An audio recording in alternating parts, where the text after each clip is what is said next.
I will go ahead and call this Monday, February 6th, special school committee meeting of the whole for personnel to order. Superintendent Curley. Your mic isn't working? Okay, so you can use mine to call the roll. Dr. Ackman. Mayor Ballantyne. Ms. Patone. Dr. Phillips. Present. Ms. Dion. Here. Ms. Barish. Here. President Ewan-Campen. Here. Ms. Krepshin. Here. Mr. Green. Here.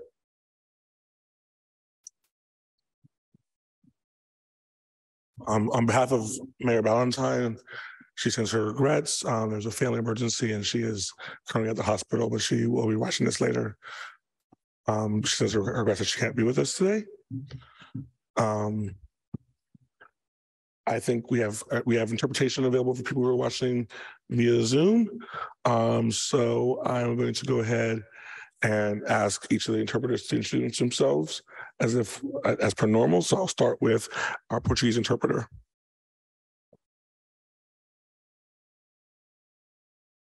And I think they're already on the channels. I don't know if we'll be able to hear them. So Garcia, do you think we'll hear them or are they on doing anything? Okay, so yes, if our Portuguese interpreter can introduce themselves for people who are watching via Zoom. Boa noite, aqui é a intérprete de português, meu nome é Gel. Para entrar na sala, procure embaixo pelo globo e selecione a língua ou idioma preferido, português. Good afternoon, my name is Gel. I'll be the Portuguese interpreter of the session tonight. To find the Portuguese room, please go to the globe and select Portuguese. Thank you. Thank you. Next, we have our Spanish interpreter.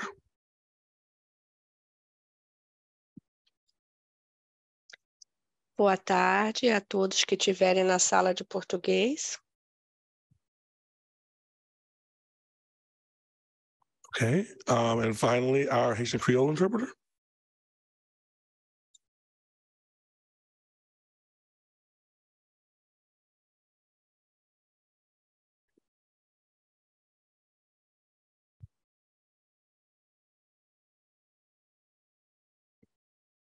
Thank you.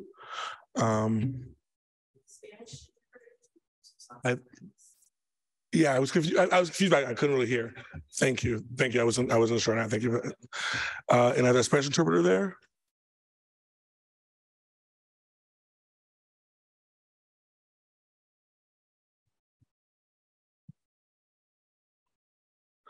Spanish interpreter.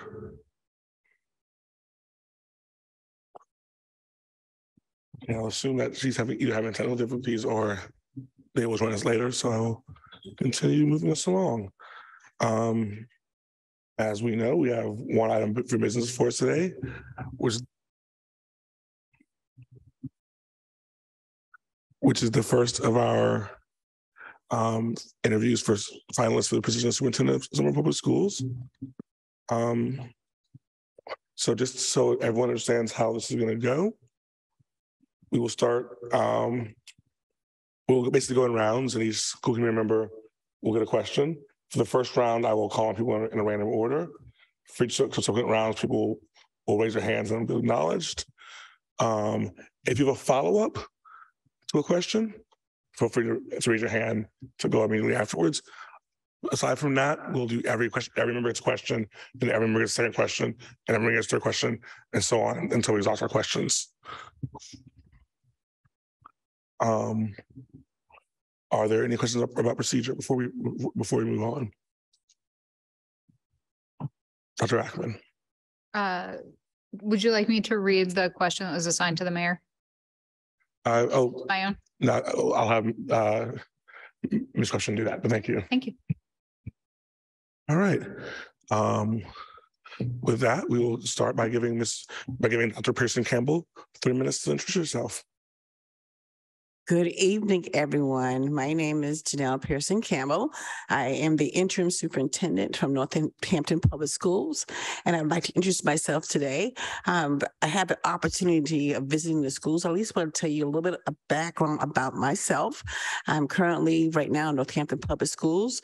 One of the most important things I can say is how do you support teachers and administrators? When I first arrived there, we had a administrative on leave and 2 building principals. So how do you deal with calmness in the meantime at the same time? In addition to that, my experience as assistant superintendent of teaching and learning is really thinking about how do you support curriculum at the same time as we move forward. And so one of the key things that I bring to this role is really how do you look at data to support all members, and also to how do you support various student learners from special education to English language learners for college and career readiness. As I keep on talking, but I am a 3rd generation proud Southern Black, Southern educated. I'm standing on top of my family. And my key thing is always about bringing people together to understand students and career. In addition, I was assistant director of special education at Waltham Public Schools, where we looked at programs and problems in order to bridge the gap for academic achievement.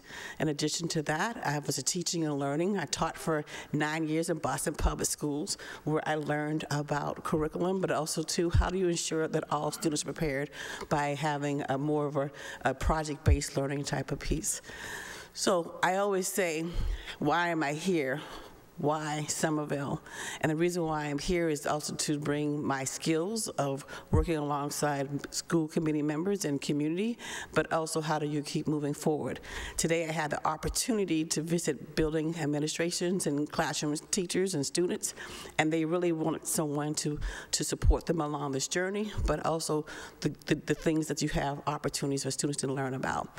One of the great things that I learned today from students, they are really thinking about their future, and they're saying we really want someone to bring us to the next level, but also what resources that we have.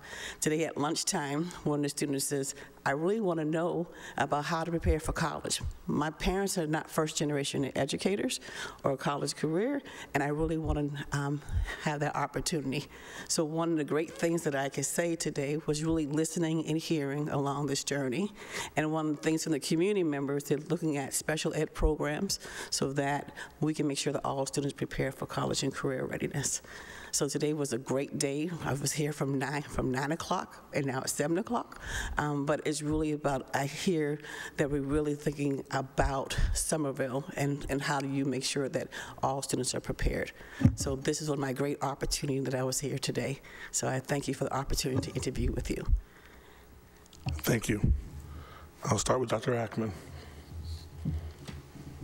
Thank you. Through the chair. How do you determine the effectiveness of special education programming and the most ethical practice for resolving the differences of opinion between what an IEP planner would provide versus what a parent wants for their child? I think the first thing about effectiveness, one of the most important pieces is what does the data say? So for example, when you look at the IEP has goals, and really a part of the team for the special ed teacher collecting data from that. And then also too, having check-ins to see are the students are making progress. And when you're sitting down for an IEP meeting with parents, you really want to see does that IEP needs to be modified as long as in the journey. I think when you have the IEP process, is really about a team decision and what are the goals that you meet along that side. So during the IEP meeting, you really have a time where every 6 weeks we will be reviewing the data. It could be academic data, it could be behavioral data, it could be social emotional data from that journey. During that meeting time, you also might need to see what other services that the student would need or a different type of licensure. So for example, if a student has a reading base, you really want to make sure that the special ed teacher has a license, for example, like a Orton Gillingham that focus on the student needs. So to me, that's really one of the key things that I have done. Okay. All right. Next, I will call on Ms. Creption.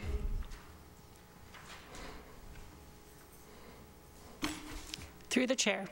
Please summarize for us your experiences in collective bargaining, including your experiences with or knowledge of collaborative, interest-based bargaining. Well, my experience for collective bargaining, one thing in my current role is really looking at the contract negotiations, and that you really think about looking at the contract to see how it's being implemented. One of the things that I have done is working alongside the union to see any changes. So, for example, looking alongside building principals. For example, one of the things was we had 2 building administrators that were interim, and so we really had to work with the union to figure out when we have the evaluation process. My second experience is the collective bargaining. Part of, we was working alongside the union and my negotiating team.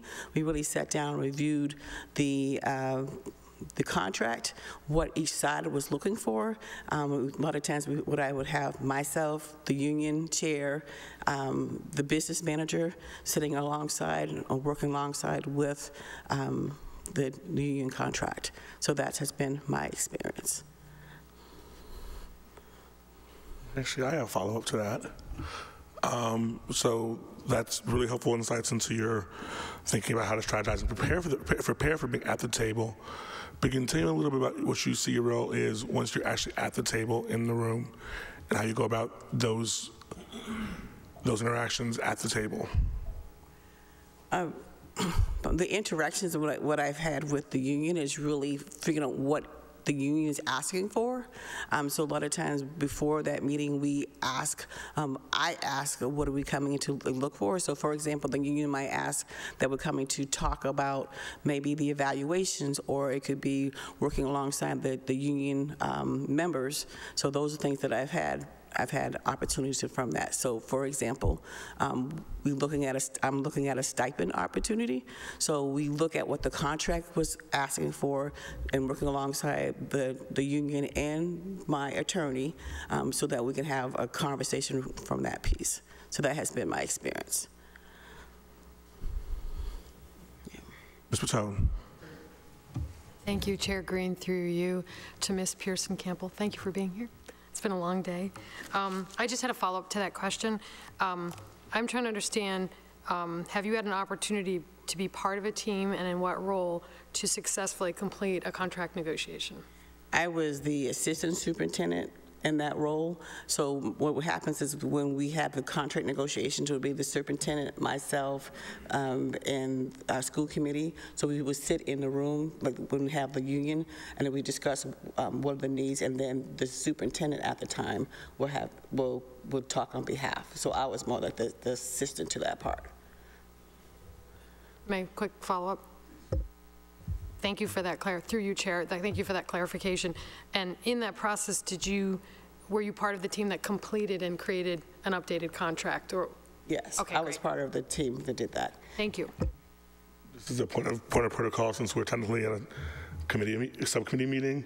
You don't have to go through the chair. We can say ourselves that little piece of. I appreciate it, but I'm just trying to keep us moving. On that note, Dr. Phillips, the next question is yours.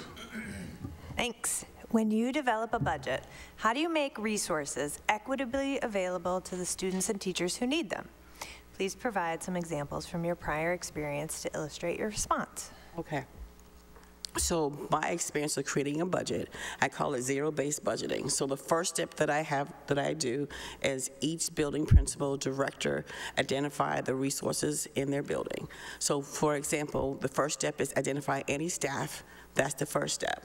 And then the second step is looking at what strategies that you're going to be looking for the budget. So for example, part of it is looking at your district improvement plan, a school improvement plan, what initiatives that you need in order for the budget for that piece.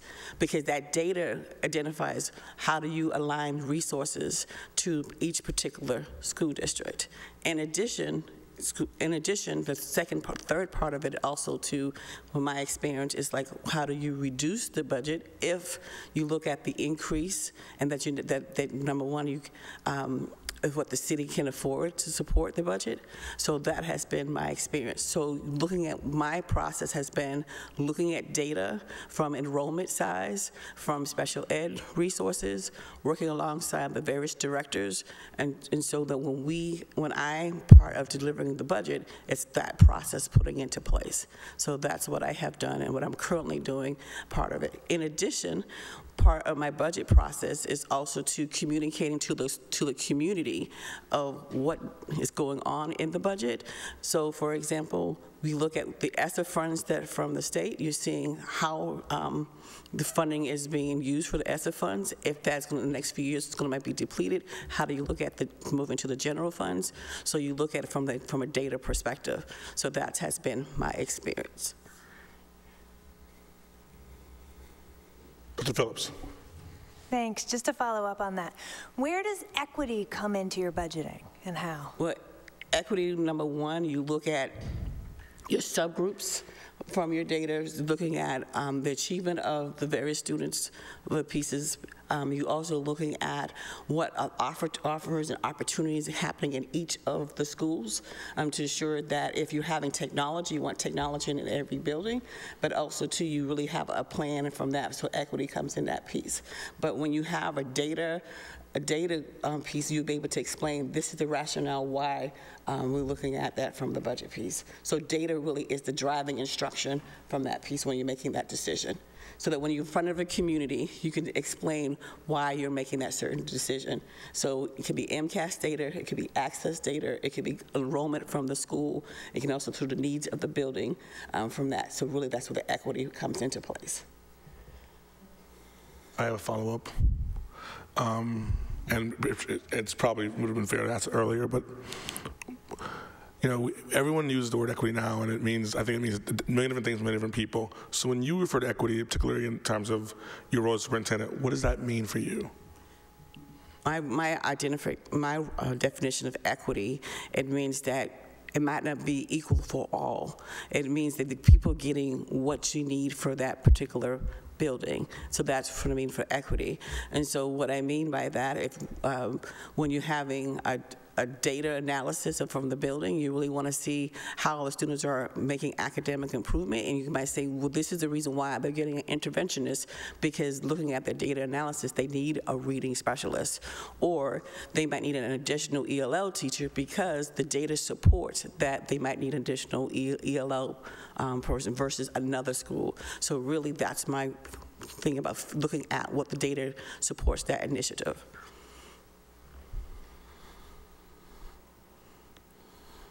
Thank you.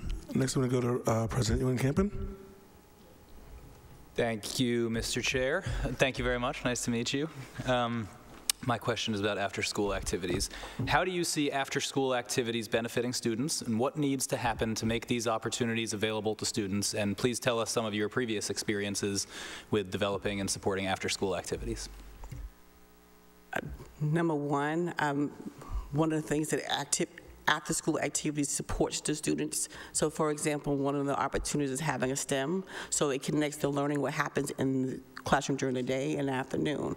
One of my examples is having a 21st century learning opportunity. So the Department of Ed has an opportunity to write these grants, and for that process you have that in the school. So for example, having a program called Engineering Design, because you look at the data and say students need help with reading, math, resources, so it connects what happens in the day and afternoon. One great thing about Somerville, you have after-school coordinators that work in the after-school component. So to me, that's one of the great things about Somerville. And so one of the things is really looking at what does the needs of the building and of the district for students provide, because parents who maybe work who need an after-school component from that. And so that has been my experience. Ms. Dion. Yeah, I have a follow-up question to that. One of the biggest barriers is just lack of staffing in our after-school programs, and I'm wondering what would you do to incentivize more teachers to want to teach the after-school programs? I think also to work, you know how you talked about the collective agreement, one of the things is working with the union to see what opportunities, some stipends for teachers to do after school component, because teachers are saying, I work from 8 to 2 and that's what my contract is, but will you have stipend opportunities for teachers to work in the after school program? program. So that incentivized from that. In addition from that, how do you build a new teacher program for the afternoon? So working with your paraprofessionals so that they have opportunities in the afternoon from that piece. But when you talk about with the union, you really have to really think about negotiating with the union for the extended piece. So because it's past their contract or hours. And so I also a follow-up. So, you know, we had to learn a good deal about Northampton. I didn't know before, even as someone who went to college in Western Mass. But one thing that I do know about Northampton, and something that they share in common with Somerville, is access to a lot of universities and colleges. So can you tell me about like how you have or could leverage those university connections for out-of-school time activities? For after school, I'm sorry, say the question again. For out-of-school time activities, be it after, before, doing? One of the things is having a partnership with Smith College, and so it's similar to here. We have the various college organizations where the college can offer extended classes, for example, film, design, so students who are in our schools can take the after-school program. In addition, they have like teacher programs that in certain colleges, so that there's a partnership between our schools, so that if a teacher is in a teacher prep program or a STEM app program, they can work alongside our after-school connection. And so that really means working along with the deans of each school district to say, this is what we're offering, and we're looking for college students to work along with our students. It's also give you an opportunity to see if teaching is something that you need to work for. Our students will also have an opportunity to have a college and career readiness. And so that has been my experience working alongside colleges and bringing them in so they can have opportunities. In addition, our teachers is also connecting with the colleges so they can get additional professional development, so that there's a partnership from that. And in addition to that, our building administrators are looking for additional professional development. So that's a way that there's another way for a connection. All right, thank you. I'm calling myself for the next question.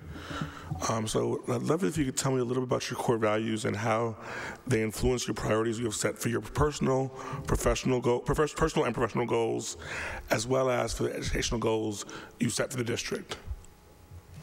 My core values includes everyone can learn at their own pace. My other core value is that you treat everyone with respect. My third core value is that giving students and parents an opportunity for a sense of belonging.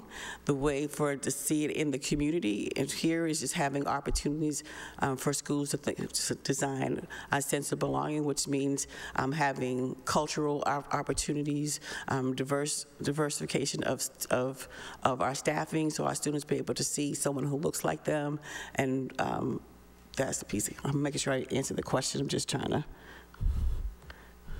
And again, if you can tell me a little bit about how that influences how you set your personal and professional goals, as well as the goals you set as a leader of a district. So my educational and professional goals, because one of my key things is ensuring that all students have the opportunity to move forward. Here are some examples. My first example is when I say that all students are prepared for college and career readiness. You see that in that classroom of providing professional development for staff teachers. In addition to that, having students see themselves in the curriculum, because they need to see diversity, prepare themselves for the college and career readiness. My core values is that how do you respect one another in the community? So that's another part of my core values as you move forward. And so that's one of the key things. All right. Ms. Patone, do you want the next question? Thank you. Who is a leader who have you worked or observed closely who has influenced you and the way you lead and manage? What was it that you found so influential, and how do you apply that in your own practice of leadership? The leader that I admire, that I really, not model, but took some of the key things was my superintendent in Old Rochester. It was during the pandemic, and at the same time we had cultural changes that's going on, he was at the forefront and letting the community know this is the expectation of the community. We also had some racial incidents, but he was out there in the front and saying, this is our expectation. But the other piece, what I like to, my role model is that he also put in community partnerships so that the community had opportunities to sit down and talk about the various initiatives of cultural sensitivity. In addition to that, one of the pieces was like we created our anti-racism committee so that the community was able to have that conversation. And so to me, it's being out in the forefront is that he was out there saying, yes, we have some issues, but these are the things that we're going to move forward. So one of the things that I admire about him, he always sent emails to families. He was outside having community forums so families could come to meet him. He was always available. He sat back and he worked along his staff, who were predominantly white, where we had professional development so to build up the skill sets. And so to me, that was a leader because saying, okay, we need to move forward and what things that we have to do in order from that. And I think to me, that's a key person of a leader.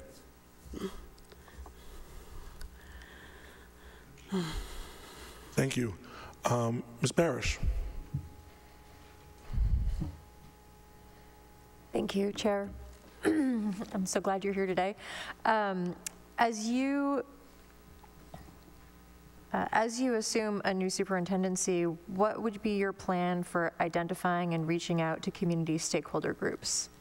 My plan includes working alongside of the various members so that you know exactly where your wards are, so I can meet your members of the community.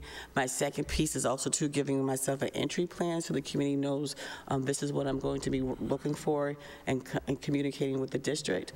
In addition, having surveys out in various languages so that I can hear from the community. In addition, working with the various cultural groups because they know like this is where they meet, this is the time that we can have there so that they have different activities from there. I also believe in working with the EL CPAC or special ed CPAC so that I'm part of that visual piece, but it's part of my, will be part of my entry plan and that it will be printed in the newspaper. This is what we'll be doing the next 90 days. Also to communicating throughout school committee and in the community. This is how I will reach all the various organizations. Ms. Dion. What are some of the academic requirements you would recommend for high school graduation, and how would you prioritize them? Have you worked on the portrait of a graduate in your district, and what makes your portrait different from all other districts? Ms. Dion, did you get the updated question list?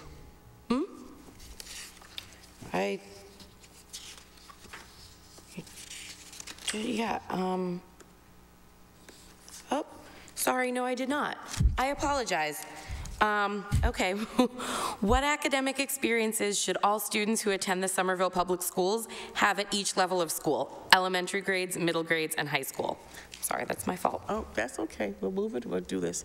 So, math, science, foreign language or multi-language, computer technology, also to extracurricular activities, art, be part of that. Of a graduate, but also knowing how to do entrepreneurship, because part of the role is really thinking about your career in the near future. In addition from that, social emotional, like how do you balance yourself, like once you leave, a graduate will have. So for pre-K to third grade is ensuring the kids are reading on grade level. So that's really one of the key things, and that they know how to study and prepare for that next piece.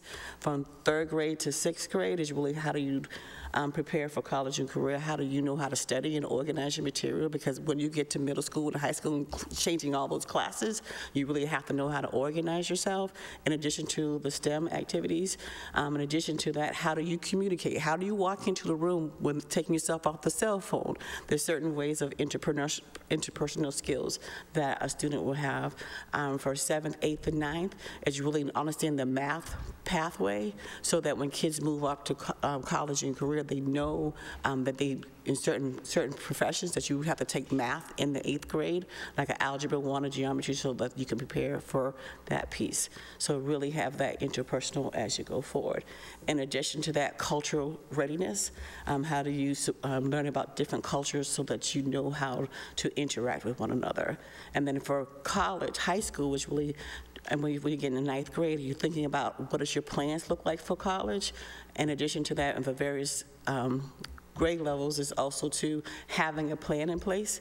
Because today when I talked to the high school students, they were saying, I wish I knew the trajectory of where do I need to go from high school, et cetera. And some of you have the vocational program, but some of our students maybe didn't learn about the vocational programs because we just came through a pandemic. There was an exploratory process. So how do you connect the exploratory process in the younger grades?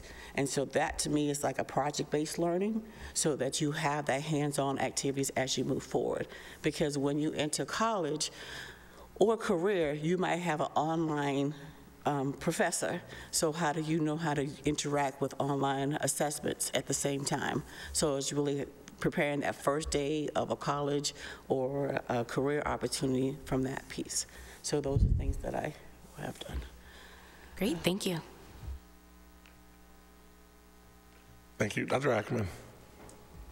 Thank you. So I had a follow-up to that. So, I love hearing about project-based learning, talking about I think you said cultural readiness or cultural competency. Can you sort of speak to experiences you have in building that and developing it, and then if you've done that at a district level, sort of what it takes to work with the union if there are things, if there are aspects of teaching that weren't there that you're asking them to put in place, and how you handle that?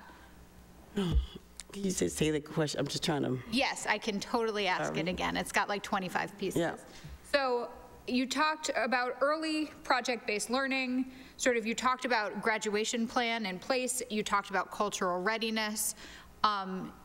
Each of those are, I can see how they are a through line, but I also see how they're chunked into grade spans. Right. And so have you had experience implementing any of those, like a cultural competency curriculum, project-based learning type curriculum?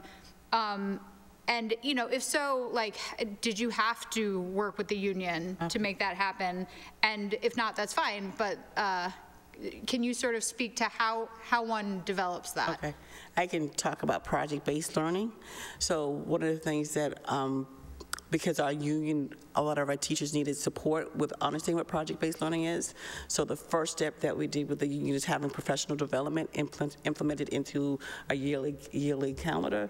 So we did it for 2 years, so that we brought in outside providers to support the teachers understanding what it is project-based learning is, what's an example of project-based learning, also too with the union to see how much time does a teacher need to go over the information. Do we have to send some of the teachers out of the community so that they can become a facilitator when they have time during the school year to really test what the project looks like and having that conversation time. So that's been my experience from the development piece to the ending piece. In addition, part of our district-wide strategic plan was a 4-year strategic plan about what does project-based learning look like.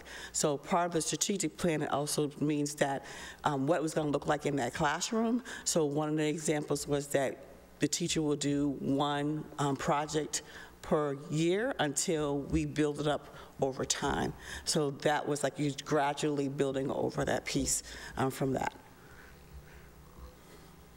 Okay. Dr. Phillips? Thanks. Just a follow-up to that. Can you tell us about kind of the systems and structures that you put in place to make that happen? Was that just you kind of deciding what to do and pushing it out, or how did that work? Well, part of the team working alongside with the various directors, so the directors like the art, music, science, that they were trained, and then it's like a graduate release, and then was able to support their classroom teachers. So it was a gradual release over time from that piece. So that's how it worked. Ms. Dion? How would a teacher who has worked... Wait, if you're moving to another category, we still have 2 more in this round first. Oh, sorry, are we still... Okay, my apologies. I thought we were done. I understand that because we all asked 1 question, but there are 2 more. Okay. Then we'll move on. I apologize. My mistake. Nope, it's fine. I'll let you know when we get into the free-for-all. But first, if you want to follow up, Ms. Creption?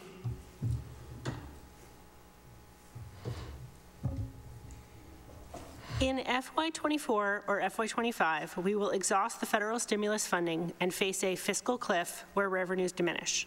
How do you prepare for a budget in a period of recession or declining revenue? How do you decide what to prioritize? Well, that's what I'm currently working on right now in my current district. So remember at the beginning how I said that we did the zero-based budgeting. So one of the key things that we looked at was what are the key priorities in the district that we're looking for. So one of the key things that my priorities included for here is like, okay, how do you ensure that vocational programs are still going from middle school to high school? What students would need, for example, literacy programs from there, so you figure out what needs for each building from that piece. My other priorities is looking at when ESSER funds and we're coming off the cliff, how do you, looking at the different positions that the ESSER funds are paying, how do you move it back into the general funds, and how can you really look at modifying it as you move forward. So for example, you might have a math interventionist on your ESSER funds. How do you move that math interventionist back into your general funds? So way things that we're doing it, like how do you provide professional development? So just in case that math interventionist leaves, that you're building the capacity within that classroom teacher. So one of the key things is like, what are the priorities of the district? So you also want to look at buildings, supports, instruction, professional development, and also to another priority looking at not really how do you ensure that the classroom is not more as affected, and so how do you develop the budget around that? And so that's what I'm currently doing right now.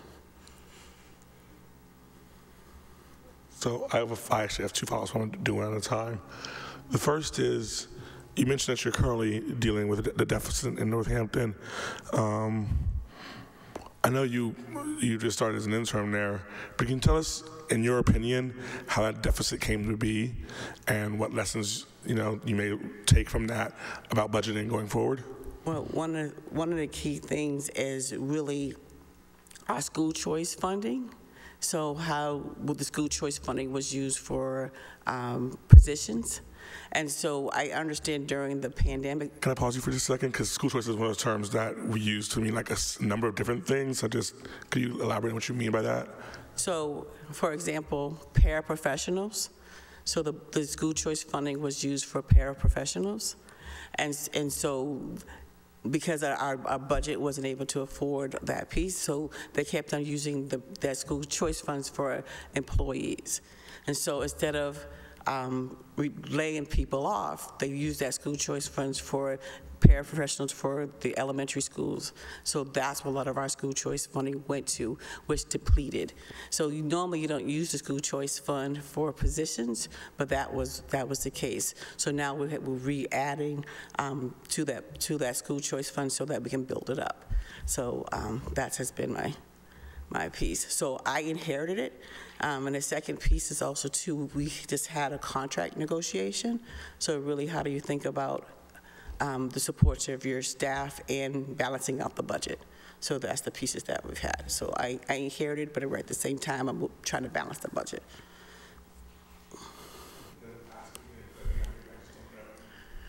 I'm asking because maybe I just don't know what I should. When you say school choice money, you mean, what money is that? Like, I don't know what that pot of money is. When a student comes into the district from another school district, there's funding that comes in there. Thank you. Now I'm with you. Thank you. And so right now, this week, in the next few weeks, we'll be working with the union from that piece. So. Okay. My second follow-up then is, twice now you've mentioned your budget decisions at a building level. Can you tell me a little bit more about, like, you mentioned in the equity question and just now in the building budget question, about why or how that's how you approach budgeting at the building level as opposed to, say, a student level or a system level. Just I'd like to know a little more you're thinking about why the building level. Well, because you really want to think about where the education is taking place. And so at the building level and at the district level, what services need to put from there. So I think about at the district level, like what initiatives that the district will need to support, and then it trickles down to the building level, where's the classroom teacher and the initiatives. And so that's the piece that I have looked at. Then we have one more question in this round, and we'll start our next one, and it's from me. And it is, what policies, programs, or structures need to be in place to ensure equitable learning opportunities for multilingual learners?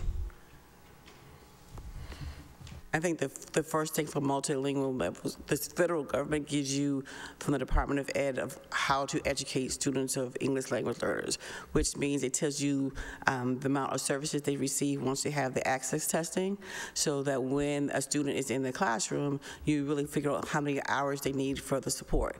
In addition to that, there's also the SEI, which means classroom teachers and building administrators take a sheltered English instruction, so that policy that you're using that part of the curriculum development. So one of the policies is part of the conversations is ensuring that students are receiving their supports for English language learners, that there's data analysis how the student is doing well in the classroom, that the other policies ensuring that families are being part of the conversation, and that you're making a data-informed decision from the school side.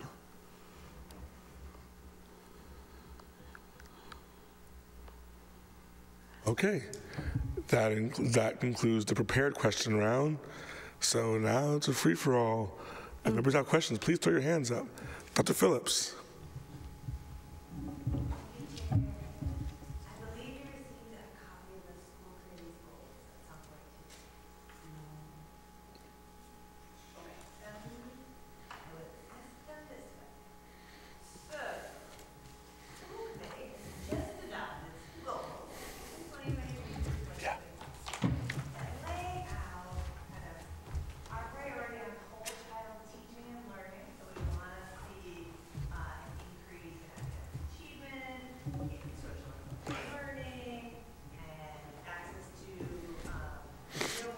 Dr. Phillips, I'm asking you to pause for a second. There may be some technical problems.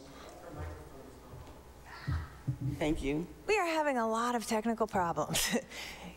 You've just received a copy of our goals. Maybe you want to skim them rather than have me summarize them for you. Thank you. Thank you.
Once Erica gets to her, Miss Erica gets to get to her seat, we'll call the meeting back to order.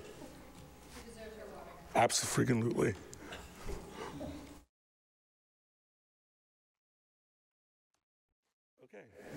Okay. I will call this back to order. Dr. Phillips, I believe the floor is yours.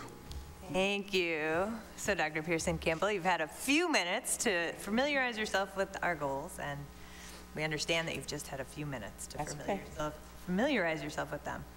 In what ways has your background prepared you to help us achieve these goals? And what goals or objectives would be new for you? And how would you ensure we meet them too? So my background was a assistant director of special education, where you think about the data per se from academic and curriculum. So when I look at your whole teaching and learning, one of the things that I have done as interim superintendent was really identifying the literacy supports that are in the building, especially with the new dyslexia guidelines from the state. And one of the things I had a conversation today is asking the building principals and teachers and saying, what type of resources do you have to first assess students and what other curriculum that they have?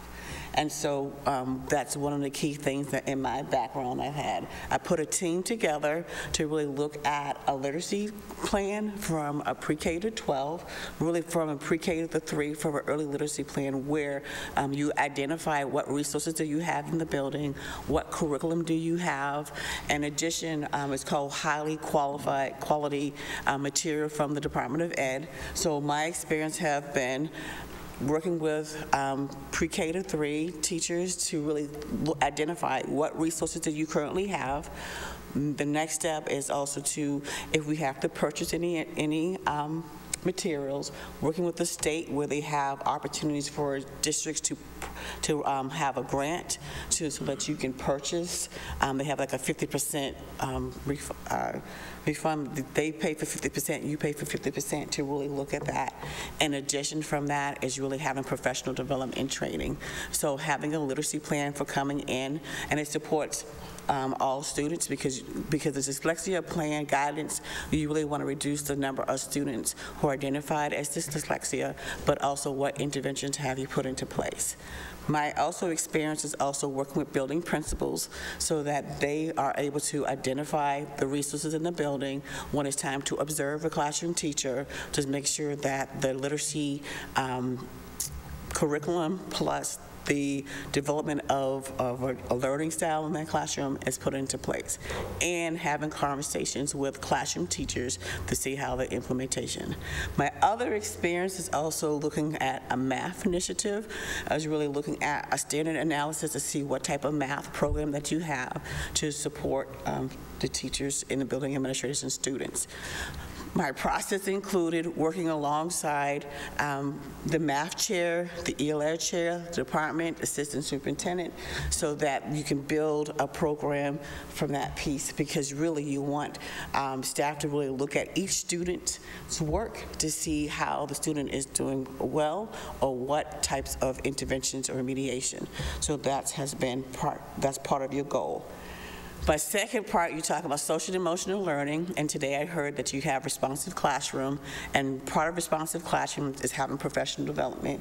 So my experience has been providing professional development from a district-wide, so anyone new coming in, that they have responsive classroom training in addition to that. My other opportunity is that you work with responsive classrooms, the second component of it, where there's a key facilitator coming out who sees how responsive classroom being implemented. My third opportunity in my experience as assistant director of special ed, there are SEL goals that seeing how those standards are being implemented into the IEP, so that there are goals along that side. So that's the whole child for this goal right here, and also to the risk behavior. One of the things is sitting out the risk behavior with the high school principal, working with the Department of Health, so we sit down and review what does the survey have. So that's one of the goals. My second one, equitable access to programming, is really looking at the enrollment of schools, and from the elementary, middle, and high school, and seeing the enrollment trends, and seeing how each school is being used. So for example, today I was in a school and they said our enrollment has increased, and and how do you support that student for moving, as you move forward. In addition to school building development, the feasibility. So when you design a building, you part of the business of the building association, and you look at a feasibility. So you have 2 elementary schools that I hear that, we from the conversations and saying we need to really how to update. So part of the process is really looking at a feasibility study so that you really think about what is the learning plan, what do you build on, or do you renovate the school from that piece, and then you start working with the community for that conversation. And so that piece. Workforce diversity, I'm trying to make sure I get through all of these pieces. My experience has been from a district level, working with the Department of Ed on a grant opportunity to increase the number of diverse candidates, and how do you retain. So one of the opportunities that I've had is really working alongside with building administrators, human resource officers, looking at how we advertise the position, what types of questions that we ask for the interview process. When a person comes in, how do you retain that person? Do they have someone who maybe isn't an evaluator, but there's someone that comes in? In addition, my experience has also been on what you call an exit survey. So when someone leaves the district, you really want to hear what are the responses and how can we make it better for people who stay behind. And so the last piece is equitable resource allocation. So really one of the key things that not only just the budget, but really looking at what grant opportunities to ensure that the various members of the community are being supported. So one of my examples have been 21st Century Learning. So for the after school program, that helps pay for stipends or any extracurricular. In addition to that, working on a budget program, which I call is online. So I call it the budget book. So it's going to be online so people can see, being very transparent of how money is being spent, so that the community members know this is what each building costs, these are the type of services that we have, also what initiatives that you have in the district, so that you're not only balancing the budget, but you're forecasting of these are the things that we need for example. So for example, like you talk about equitable solutions, you look at your data to see, do you need a math interventionist at each school or only at one school? Or do you need more SEL at the schools? You look at that survey results. And then part of my experience is really working alongside building administrators, district, to really see what's going on in each building. So I hope I answered the 4 pieces in less than 5 minutes. I have a follow-up. As you mentioned, we have we probably have at least 2 elementary schools that need some building solution. I think reasonable people can disagree with those solutions might be. In fact, some ideas might come up in this course of this interview. But I think the one thing everyone knows that given Somerville's space limitations, just building a new school on empty land isn't one of them. So whatever we do is going to require the use of wing space or building or teaching on site or some other sort of less than ideal instructional space for learning. Can you give me some thoughts as to how you either have or you would tackle the situation of making sure that students get quality learning even when they may be in either a building that's not meant to be a school or there's under active construction? Number 1 is working alongside the building principal to finding out the needs of the building. So for example, when I visit one of the buildings today, they had an autism program, and it's talking about we have exacerbated our program, and from that piece, how do you ensure that you have enough classroom space? So the second piece is also to looking at the district to see where else can you spread students around so that you can have that quality form of education. In addition, when you think about building, you might have to divide the school, when they're thinking about building, where you divide half of the building, one part will be renovated, the other half will be in construction, and where do you place one half of the students in order to move that? So that has been my experience when it comes to renovation of a building, is that you really have to think about where do you place students. But the last piece is about ensuring that the education is being in place. So you really go back to the fundamentals. You know that in that year, you're thinking about what standards the students will need to learn, what assessment pieces that the student will be being assessed. Teachers having opportunities for extracurricular activities, working alongside their members.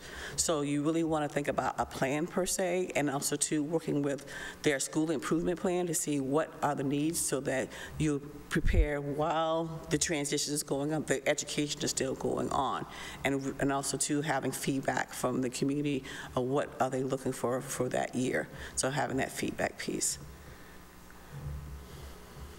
Thank you. Ms. Patone? Thank you, Chair Green. Share how you would describe this role and its critical success factors, specifically in the context of what you have learned about the Somerville community. That's okay. Share how you would describe this role and its critical success factors, specifically in the context of what you have learned about the Somerville community. So today, with the bad dash coming in, it's really about how to give everyone what they need with the resources. So for example, I visited several schools. We have students who are coming in with English as their first language, and then you also have students who are really thinking about the vocational piece. How do you make sure that the resources are spread equally at the same time to move forward? And an additional piece, like how do you, like you said, what does the graduate look like? And so really the role is to sit down. The first part that I did today was also listen to building principles, to saying what they need in order to be successful, and what type of growth.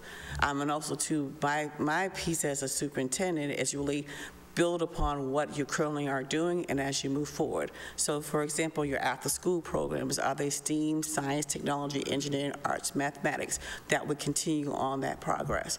Ensuring that students have opportunities for college and career, but also internships. When I heard from students today, they're saying we wish we had more opportunities to hear about careers, not just waiting when we finish high school. The other piece is really how do you balance the growth at the same time you know that you really figure out what are the culture of the building as you keep on moving forward. And so my role is really to constantly keep moving forward, but honor the culture of the Somerville Public Schools. So really that's been what I listened to today, which from that piece, is trying to balance the needs from that. Last one first, because it starts with a point of clarification. Ms. Patone, when you said critical success factors, I could hear the capital letters, and it felt like a term of art I wasn't familiar with. It is kind of a business term, but it just means like what are the elements that will ensure your success in this role, whether it's your personal characteristics or how you engage in this work. All right, so my follow-up was, did you get that from that answer? I think I got some of it, yes, thank you. Dr. Ackman? Thank you. So you saw Somerville today. Hopefully you've read about us. There's good, there's bad, there's ugly. We're proud of all of it. We definitely have some areas of growth. I would love to hear, based on what you saw, where you'd start growing and where you think we're just models and do you want to shine a light on it? Number one, your vocational program, you should shine the light on. For example, I went to the health career, the construction, the pharmacy. Those are like the jobs of the future right now for healthcare. I think to shine the light on that. To me, that's very important.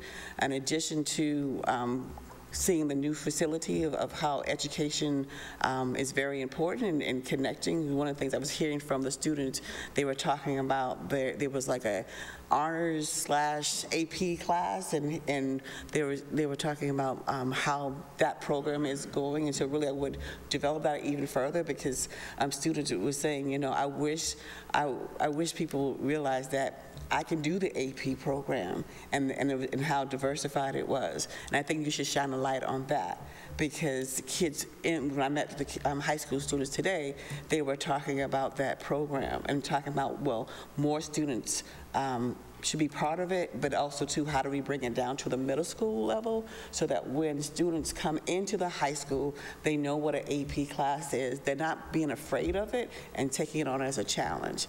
What I would also through the area of growth is really looking at your programs for inclusion opportunities and sub-separate programs opportunities. How do you develop and grow that along that side that?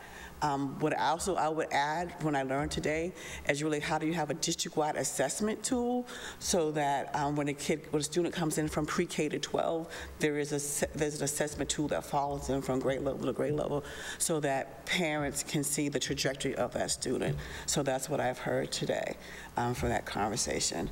But really, the last piece is about art, and I've had the opportunity to visit. In this one art class, there was like an introductory art class, there was a sculpting art class, and you saw different instruction in that realm. And I thought, to me, that's a good way of showing, these are things that you're working on. So that's what I saw today. I have a follow-up to the follow-up. You mentioned the need for district-wide assessment. That's something we've talked about and been thinking about, at least as long as I've been on school committee. And so I guess my question is, do you have any experience doing that? And if so, what is it? If not, like your initial thoughts on what that looks like? Well, I have experience of looking at various programs. So for example, when I was in Old Rochester, we had Ames Web assessment. Ames Web just gives you a lot of the skills. So the next part of the process was looking at a different type of assessment. It really talked about standards. And part of it also too is like working with the building principal, like a team to really figure out what type of assessment will you need, because there's so many different companies that you really figure out what's the best niche for that. In addition, working alongside with the union to figure out when do you provide the assessments, what type of assistance that you need, because if it's online, you might need a tech integrationist part of that when you do that. When do you also, once the assessment is done, when do you have opportunities for teachers to review the data? The last piece that for my experience is also having data-wise teams so that you really have that instruction. Part of the conversation too is also having professional development so that when someone receives the data, how do you use it? How do you implement it? What other forms that you need to drive that conversation so that it goes back to that classroom? And so that has been my experience. How do you use the data? Well, number one, there's academic data and social emotional data. So the first one is the academic data. So for certain screeners, they give you the standard. So, for example, I'll start from the beginning. When you take an MCAS analysis, they give you the computer site called Edwin. In Edwin, it breaks the problem by item analysis, which connects to the standard. So then after the standard, you also look at what types of questions that the student was asked. When was it implemented back into the classroom? And so that's where you think about your curriculum mapping. When was the standard taught? What resources was it taught? How do you support differentiated instruction? So that's the first level. This is called like the triangulated data. The second standard, when you think about the district-wide assessment, like an I-rated, a STAR, that is like 3 times a year where you really want to see how the student is progressing along that journey. A teacher, part of that conversation, will be able to look at when the standard was taught, how all the students are doing in that class, and how do you make progress, how do you make changes. And so one of the key things when you talk about equity and resources, you can look at it and say, oh, my students will do well in fractions. Do we have to order materials on fractions, or do we move on? Or do we have to have professional development on teaching fractions for students? Or all students are doing well, let's move forward. So that also helps you with, when we talk about budgeting, that's a way of providing that support. So that's been my experience.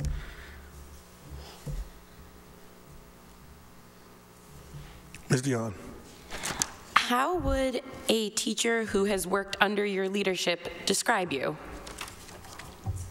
Someone who builds a sense of community, someone who sets high expectations, someone who is a lifelong learner, and someone who's collaborative, and who mentors them, because I'm in front of you, because my building principals said one day you'll be a principal.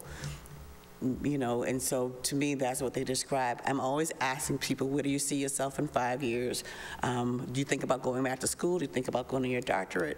You know, how can I help you? And what I have done is teach to expect. So one of my experiences, I like to make interactive presentations, PowerPoint, so that when you go back to that classroom, you have something to refer back to, so that when we have a conversation, that they'll be able to say, oh, remember how we talked about this standard, let's look at a video, let's look at activity.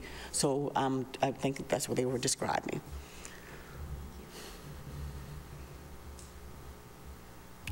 Ms. Barish. Thank you. You've mentioned, I think, in one of the previous questions about your core values, I think you said that everyone can learn at their own pace, which to me sounds like differentiation to some degree. Could you talk a bit about how you approach differentiation, how you help your educators do it well? Well, I call it the teaching and learning cycle. So the first step that my experience of being an instructional leader is really planning the standards for the year and looking at what does your daily instruction look like in that classroom, so that all students can move at their own pace, and that there's times where you look at a data analysis to see where the student is doing well and where the students are doing poorly. In addition to that, how do you build a team where, if it's a classroom team where it's like 2 teachers in a team, how do you divide up that classroom where students who are acceleration goes to one group, intervention goes to the other group as you move forward. In addition to that, bringing technology into place. So one of my initiatives was bringing iExcel into the district, and each student received their own username and password. It connected back to the daily learning, so students can move at their own pace. And to me, it's like that's a key thing. And then at the beginning of the school year is really how do you design a really like a daily schedule, so that your kids know the routine. So that the routine and the expectations in place, so that at one point in time, by the time the end of the week or the end of the 2 weeks or et cetera, students have had opportunity for their own advancement, and that they can see that the data part. So it's part of also the professional development that I have led and have designed with teachers, so that they can show like students are doing well. So for example, how I talked about the district-wide assessments, those district-wide assessments show like how the student is progressing, and part of the data team, you can see how the student is doing well over time and progressing at their own speed. You're welcome. Ms. Creption. How do you incorporate student voice into your decision-making? Well, one of the things I can give you a good example.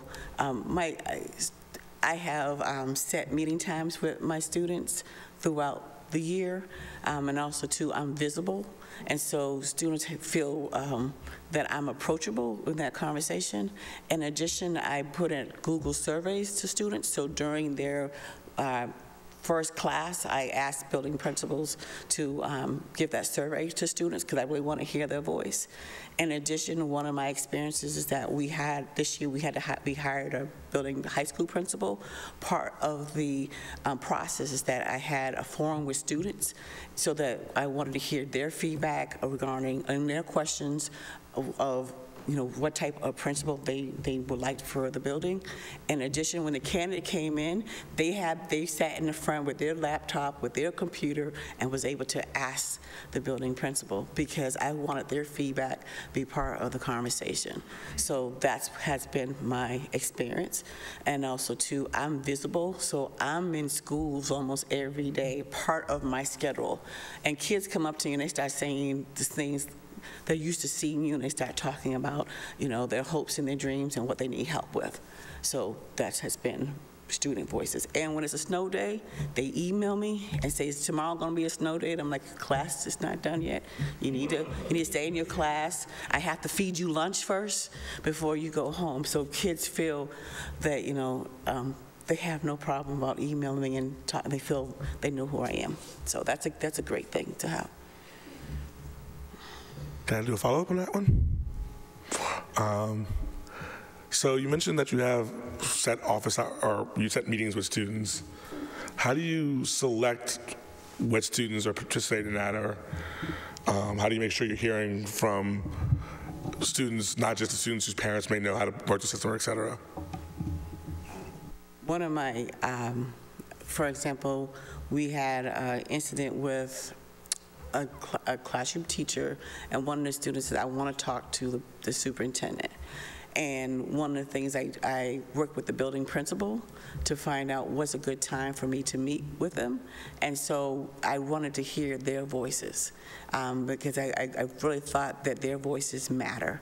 In addition, being invisible and being part of different organizations where I want to hear from them. So I work alongside with building principals so that I can meet the various students from that piece who are not the typical, honors kids, who are doing struggling. That's been part of my process. But I also inform my building principals that I like to be part of different meetings so I can hear from the various students. So that has been my experience. And I'm visible. So when I'm walking down the hallway, kids know who I am. They start, oh, you the super? Yeah. And they start talking to me and giving me their advice. We want more snack machines because we want more snacks, or I want to have a dance, or, we want to have more diversified staff. And I said, well, what about you working with the younger grades? So there's a different initiatives from that. So that's been my experience. President Campen. Thank you. So I'm here serving as a representative of the City Council, and I'm wondering if you could talk about any experience that you've had working with the City Council or the legislative branch in other districts. It's obvious it's nothing like the relationship that the superintendent will have with the school committee or the mayor's office, but I'd love to hear you talk on that. One of the things I worked alongside with the various representatives, so we call a roundtable, and so the roundtable, we have outside representatives come in and we hear what's going on in the legislation, and they hear what's going on in the district. I also have set, like, for example, I just got an email saying we want to come into your district to hear what your constituents are saying and how can we help you with the school. Also, part of budget committee, there's the city side.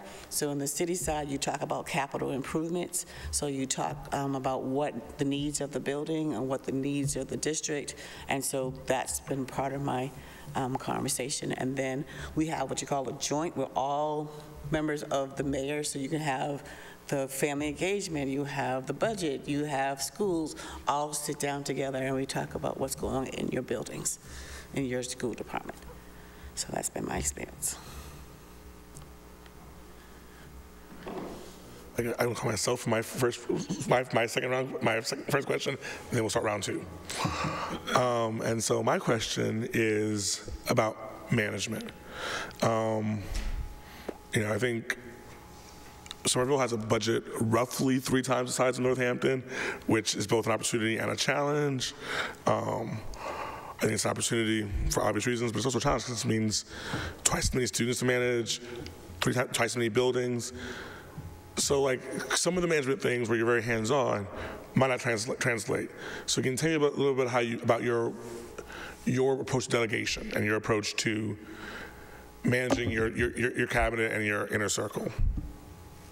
So what I've done for management, I also to have set times in my schedule where I talk to we have scheduled time to meet the central office, like your cabinet, your building principals, your directors. I put that in the schedule. But part of it too, I also believe in providing detailed of expectations. So when you come into the meeting, we have a collective conversation regarding that. So when I come in, I talk about curriculum, or I could talk about the ELL, or I could talk about the building. So when we have those meetings, they know what my expectations are. But in addition to that, what happens, those daily conversations that I have. So for example, I talk all the time from a director of special education, from a district perspective, and really how do we support all the various members. So I truly believe that this job is a 24/7, 7 days a week kind of a job where if your building principals or directors or your cabinet need support from you, you really work alongside them the various times. So I also believe when you hire staff, you want to hire someone that is competent, that knows the job, and how can you work alongside, not micromanaging. You really want to work on that alongside that. So that has been my experience. Thank you. All right, let's do another round. Mr. Tone. Thank you. Can you share an example when you were not aligned with a school committee or administrators? How did you handle the situation? What was the outcome? I think closing of schools is always a difficult conversation. What I mean by that, snow days. So when you make a decision about closing a school, I think sometimes school committee members and outside agencies do not know there is a process. So for example, I have to talk to the Department of DPW. I also work with the other superintendents because some of my staff do not live in the area. So you got to think about how is your staff coming into that piece. When you have a half day, a full day, or all day, those conversations that you have to make a decision. But one of the things that I have done is really explain my process of why I either have a half day or a full day from that piece. My second example, we're in the COVID times, putting a recommended masking for our staff. The reason for that, part of my weekly conversation is really looking at my water waste, my hospitalization, how many of my staff are coming in sick. So that has to be part. So I had to communicate to my school committee, this is the reason why that I'm doing it, to the news agencies, to the union, so that sometimes it's not a popularity, but you have to do what's best for kids and the safety and welfare of your staff. So that has been that piece. I have a follow-up, only because when you first said closing of schools, my head went somewhere else. Oh, not yet. But to that point, have you had an experience where you've had to terminate a program or close a school or do something where you thought it was in the district or schools or students' best interest, but it was a popular program?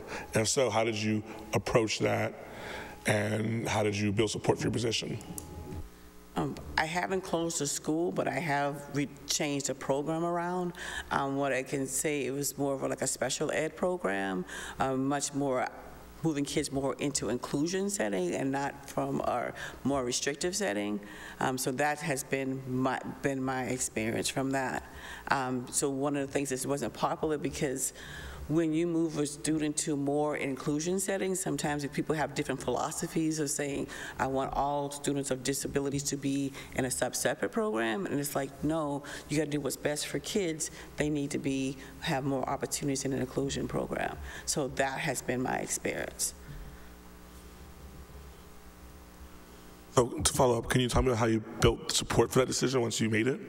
Number one, I used data regarding for the students how they were making academic growth by moving into a more inclusion setting. Also, too, looking at the resources for our individual staffing, that our staffing would be much more supported for an inclusion process. Also, communicating to the building principals, this is the rationale that was doing. So, giving a communication plan from that. So that's what I have done. Thank you.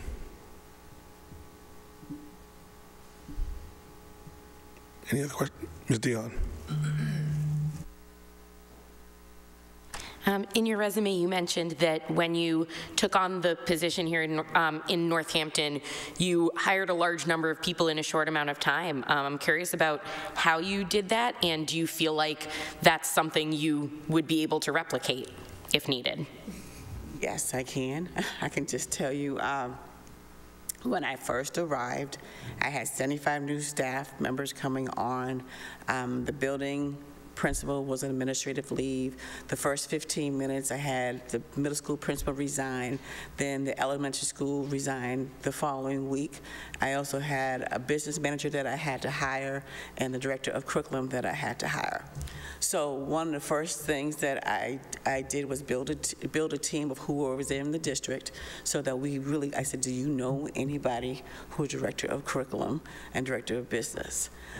We put together a team where we looked at changing how do we ask questions in the meeting to have much more meaty, so which means we had to have them go over why do you want to come to Northampton?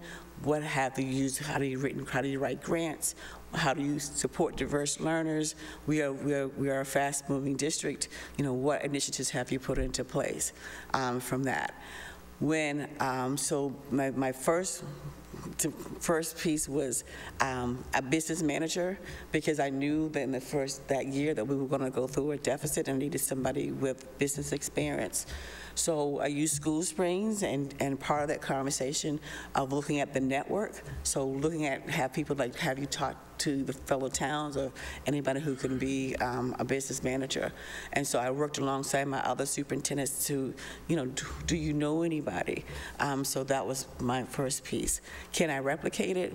Yes. So one of the other pieces was also putting in training in place, because I had people who are assistant principals other places. This is the first time being a principal. So I create presentations so that anytime I go into the meetings, so the first meeting was talking about how do you look at data, how do you schedule your school year, how do you build a team. So each month I was designing from that. And so one of the things I can say is that by next week I will have all principals in place, permanent.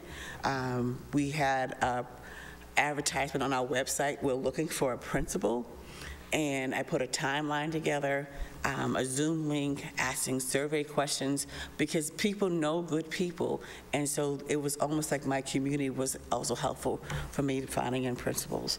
So my webpage was a way that I did help, come help me, but also bringing people to that, from that piece. And so I'm proud to say I have hired a building principal. He started January the 3rd. Knock on wood. He had 30 years of experience. He works for NESAC and coming in from here. So I know I can do it. And one of the key things is about how do you build a team together. And my first convocation, I had Accentuate the Positive by Aretha Franklin, and said we made it for the first few weeks, that each building had a building administrator, and that we had a sense of culture, like, no, all of you belong here, and thank you for coming. From that. So yes, that has been an experience in itself. Just to clarify, when you say 75 teachers, out of how many does Northampton have? It's out of like 220. So almost some schools you had to redesign the whole entire building. Thank you.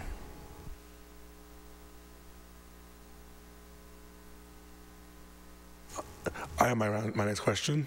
Oh, sorry, Dr. Hyman, please. I want to go last every round, just to help you keep straight. I'm at number 2? Okay. Yeah. What are questions that you would like to have answered to help you understand whether Somerville Public Schools is the right next step for your career? I'm sorry, say it again, I'm sorry. What are questions that you would like to have answered to help you understand whether this role in Somerville Public Schools is the right next step for you? I think number one, it's a relationship between the school committee and myself, because that to me is the most important piece, because I have seen school committees that do not work well together, because this is a relationship and it's a partnership. So that's the first question. Do you like each other? That's, I mean, it's sad to say, but I know you have your goals. I mean, on the record? I know, but I see the goals here, but in order to do the goals, it is a partnership. Number two, do you believe in an open door policy meeting with the superintendent? Do you wait till we come to a school committee to have those conversations? Or do you, what type of communication style? Do you pick up the phone and say, hey, Jannell, I want to know about diversity, equity, inclusion? We just talked about the whole child learning. What is your progress? What does your grants look like? Number two, the budget. Okay, how's the budget coming along? What things do we need to look for? What type of progression do we need in the next few years so that it isn't a shock? It is like, okay, we know the budget is coming along. I could talk to Chad and say, okay, what type of grants or opportunities? What are the needs for that? And to me, that's a partnership. From that, because I believe in order to do this job well, it has to be a partnership.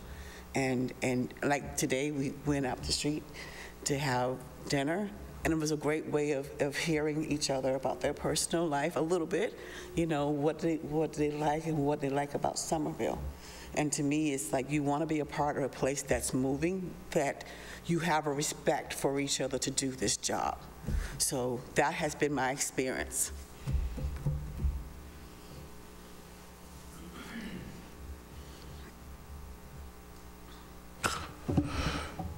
So, this is an interesting question. So, you know, we all do our due diligence. We all call around,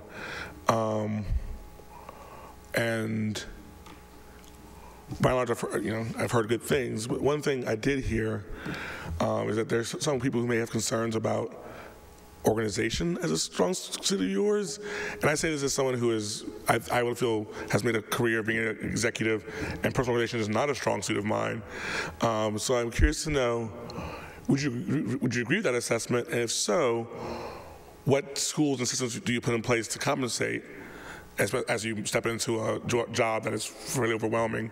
And if you don't agree with that assessment, what would be an area you say you would need support and scaffolding in as you step into superintendency? Yeah, like an ABC. Just say the question just a little bit again. Sure. So question one. Okay. Would you say personal organization is a strength of yours? If not, how do you compensate for that in a leadership role? And if you would say it is, what would you say is an area where you will need support and growth as you step into this role? My strength is organization. One of the key things that I think I like to read all the documents and put together what needs per each month. One of the things that I probably need support in is looking at the institutional knowledge of Somerville. I heard the Somerville way, and really figuring out what, it might not be on a policy per se, but what is in Somerville that I would need to know as to move forward.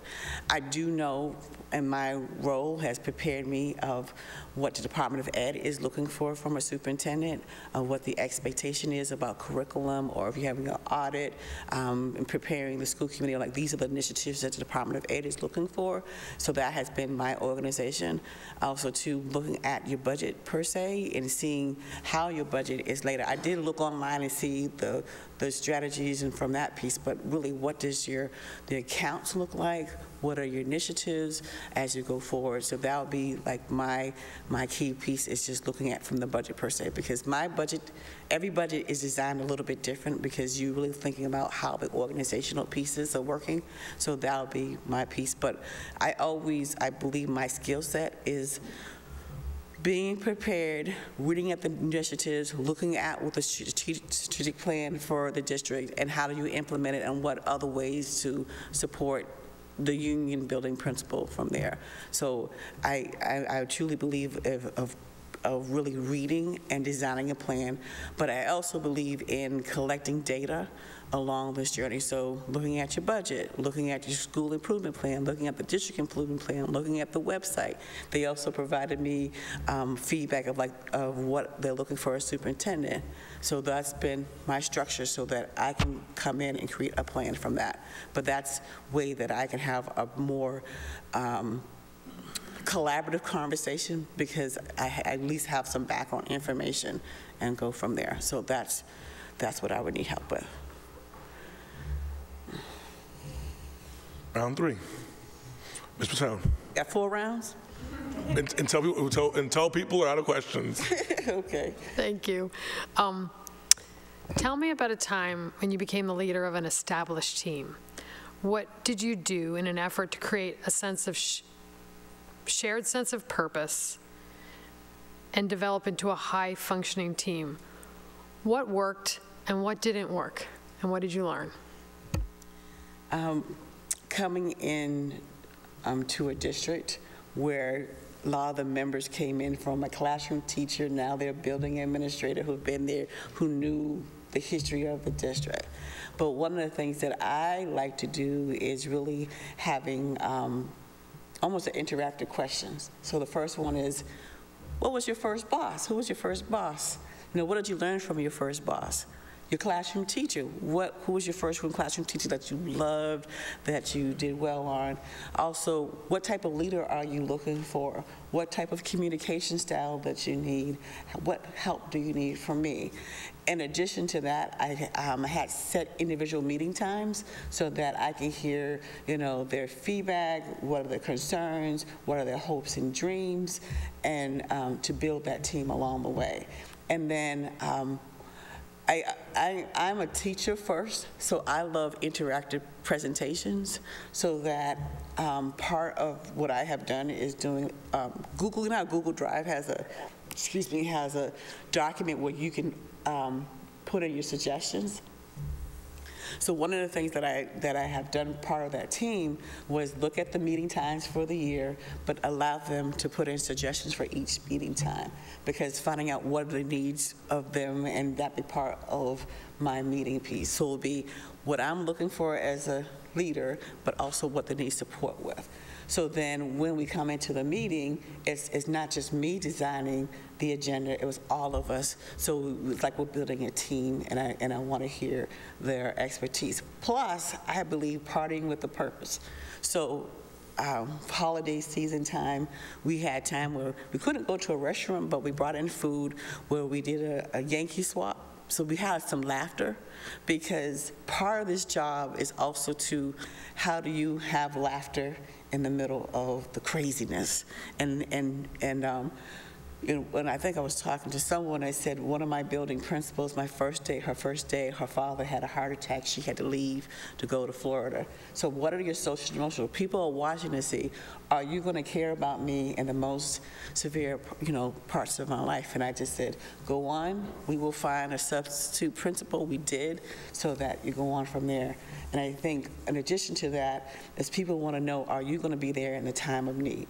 So part of my role is having my cell phone. Like right now I don't have it out, but I have my cell phone out, so if my staff need me, you know, late at work, or they might text me, or they might give a phone call.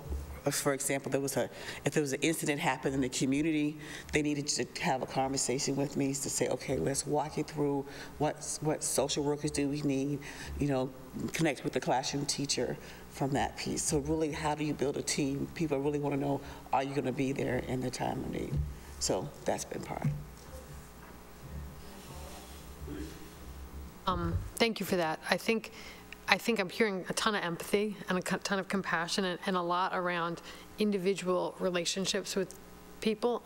The additional element I guess I'm trying to get at is how you're going to move forward together as a team, as opposed to having individual connections.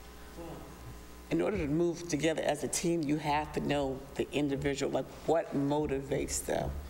Then part of that is really looking at the goals, writing down, like for example, how you did the goals here. You sit down in a team and say, what are your goals for the year, so that we can meet that. So for example, like we said here, we follow what the districts, how do you implement the new math and ELL curriculum? What are our goals for the team to make sure that we provide professional development? Do we hire individuals? Do we think about how do we align our resources? How do we communicate to the community? So we're all working on the same goals. It might be from a different department, it might be from a different building, but that's the piece. So similar to here. So what my experience have been, I look at the district improvement plan, I look at the school improvement plan, I look at the school goals, and I use that as a fundamentals, as a foundation, and say, okay, what are our next steps that we're going to meet along the way?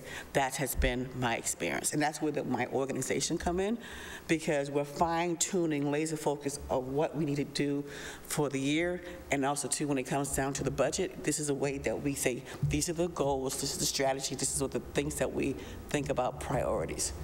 So that's the piece.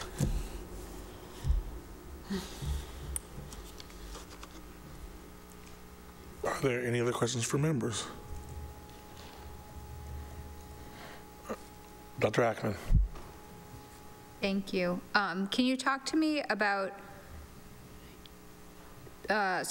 Somerville has like an increasing number of multilingual learners. Can you talk to me about sort of what success looks like to you as we support these students and their families, and do you have any specific examples of? So, number one, what success looks like is that we acknowledge students' culture coming into the district. Number two, we have a wonderful multilingual, if they're being assessed for receiving services, that every year you can see growth on the access testing. The third piece is providing supports with families so they understand the pre-K to 12 trajectory, so that they know what resources that they need. Also, success looks like the kids can talk about their plans for the future, but also we have to understand that some kids are maybe undocumented, so how do you build their success so that they know how to progress along that journey. And so data analysis is one of the most important pieces, but another thing about success that they see community members or educators that look like them to help them be matriculated throughout. So I think that's also part of success and also part of your goals. It's like, how do you bring community members so kids can see themselves and like, no, you can do this, and how can you mentor? So to me, that's what success will look like.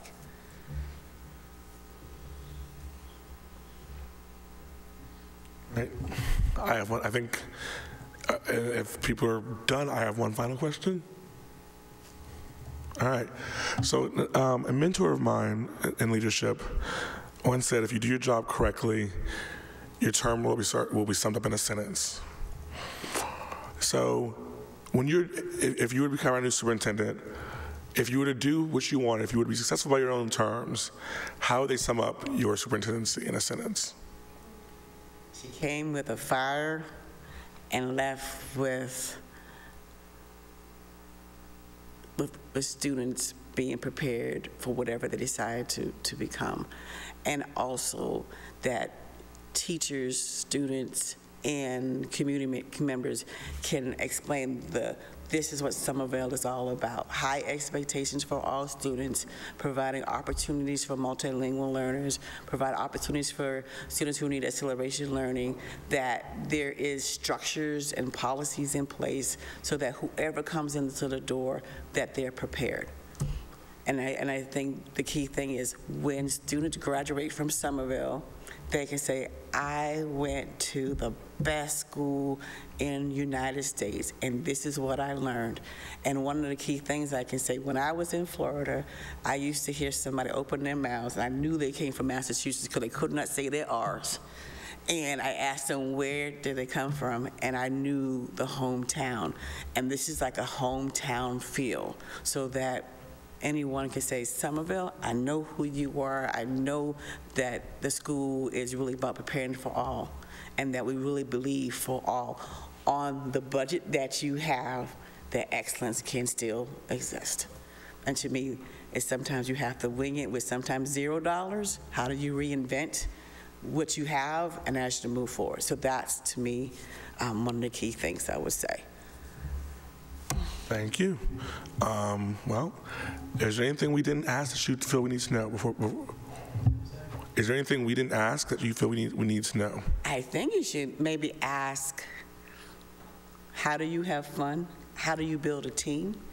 And in the next 5 years, what do you think the district will look like underneath your leadership? Oh, please, go ahead. Oh, okay. So, I think one of the key things is, how do you have fun? I think, to me, food is one of the key motivators from here, and I've learned about Somerville. And the next 5 years is saying that we have figured out how to renovate the building so that all students have accessible for that. Honor the budget that we have, that we think about working with other community engagements to fund our school.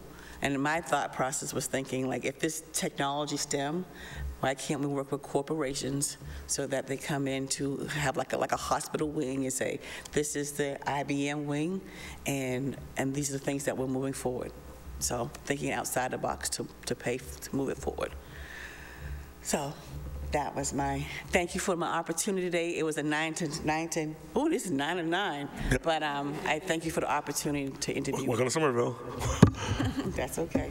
All right. Well, before I adjourn, I want to acknowledge, again, on behalf of the committee, thank you for your time. And I want to acknowledge that today is, in fact, Interim Superintendent Curley's birthday. And yeah, we're going to do it. Oh, no. Oh, yeah, it's going to happen. Oh, yeah, it's going to happen. You guys, how we had fun? This is how we have fun. 1, 2, 3. Happy birthday to you. Happy birthday to you. Happy birthday, Dr. Curley. Happy birthday to you.